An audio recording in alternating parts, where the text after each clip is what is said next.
ఆరాధన 6వ భాగం. ఈ సంఘటన జరిగిన తరువాత 4 రోజుల అనంతరం లక్ష్మీ స్కూలు నుంచి ఇంటికి వచ్చి బయట ఆడుకోవటానికి వెళ్ళి చీకటిపడి చాలాసేపైనా ఇంటికి తిరిగి రాలేదు. రాజేశ్వరమ్మ ఇరుగువాళ్లనీ పొరుగువాళ్లనీ మా లక్ష్మీ ఉందిటమ్మా అని కేకవేస్తూ ఉంటే ఎదుర ఉన్న ఇంట్లోనుంచి వచ్చింది లక్ష్మి. ఇంత పొద్దుపోయేవరకు ఏం చేస్తున్నావే ఆ ఇంట్లో? నీతో ఆడుకునేందుకు అక్కడ పిల్లలెవరూ లేరుగా? అన్నం పెడుతూ అంది రాజేశ్వరమ్మ. అన్నపూర్ణ ముందు గదిలో బాబుని భుజాన వేసుకుని నిద్రపుస్తూ గాలికోసం అటూ ఇటూ తిప్పుతోంది. బామ్మగారు మాట్లాడుతుంటే కూర్చున్నాను మామ్మా అంది లక్ష్మి పెద్ద ఆరిందలా. బామ్మగారా? రాజేశ్వరమ్మ ముఖం చిట్లించుకుంది. ఆవిడ వయస్సెక్కడా? నీ వయస్సెక్కడా? నీతో ఆవిడకి కబుర్లేమిటి? అంది. ఆవిడ నన్నేదో అడుగుతోంది. నేను జవాబు చెబుతున్నానంతే. మామ్మ, బామ్మగారు చాలా మంచిది.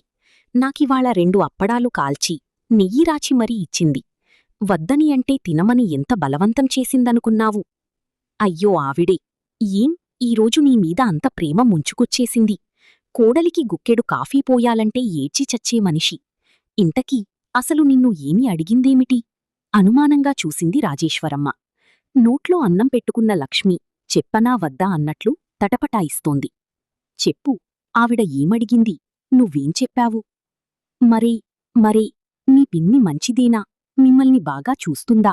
అని అడిగింది. ఇంకేమో? ఇంకా? ఊ చెప్పు ఇంకా. ఇంకా మీ మామ, పిన్ని పోట్లాడుకుంటారా? మీ నాన్న మీ పిన్నితో మాట్లాడుతాడా? అని అడిగింది. నువ్వేం చెప్పావు? మా పిన్ని మీగది, అసలు మాట్లాడటం వస్తేగా పోట్లాడటానికి అన్నాను. మా నాన్న అసలు పిన్ని ముఖం చూడడని చెప్పాను. మా మామ ఎప్పుడన్నా పని చెప్పటం తప్ప ఇంకేం మాట్లాడదని అన్నాను. నన్ను చూస్తే భయమని చెప్పాను. మరి పని అది బాగా చేస్తుందా? అని అడిగింది. ఓ, గిన్నెలు తోమమంటే బరబరా తోమేస్తుంది.